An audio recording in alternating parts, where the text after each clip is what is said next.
Il y a une curieuse réalité dans nos paysages politiques. Pour être vu, entendu, respecté, voire simplement toléré par certains hommes politiques, il faudrait presque chanter leur louange comme on chanterait un hymne national. L'éloge devient alors une monnaie d'échange, un passeport pour l'accès, un sésame pour la reconnaissance. Mais posons-nous la question, depuis quand la critique constructive ou la neutralité sont-elles devenues des crimes de lèse-majesté? Pourquoi faut-il faire de l'encense médiatique pour espérer une réponse, un regard, une invitation ou même un simple bonjour?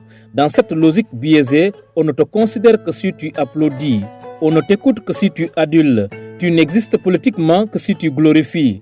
Et si par malheur tu refuses le rôle de griot de circonstance, tu es aussitôt classé ennemi, opposant, vendu à l'autre camp. Cette posture, malheureusement trop fréquente, est le reflet d'un déficit démocratique profond. La difficulté à accepter la pluralité d'opinions, la critique indépendante et la distance professionnelle. Elle révèle aussi une fragilité, celle d'un pouvoir qui n'a pas confiance en sa propre légitimité si elle n'est pas constamment validée par les éloges.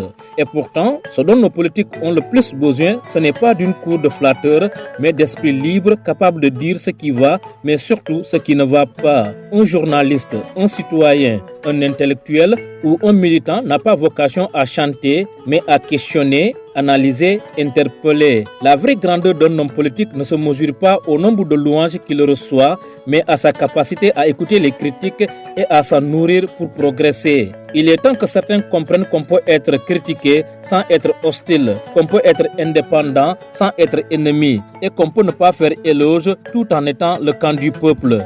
Alors non, ne chantez pas pour plaire, parlez plutôt pour construire.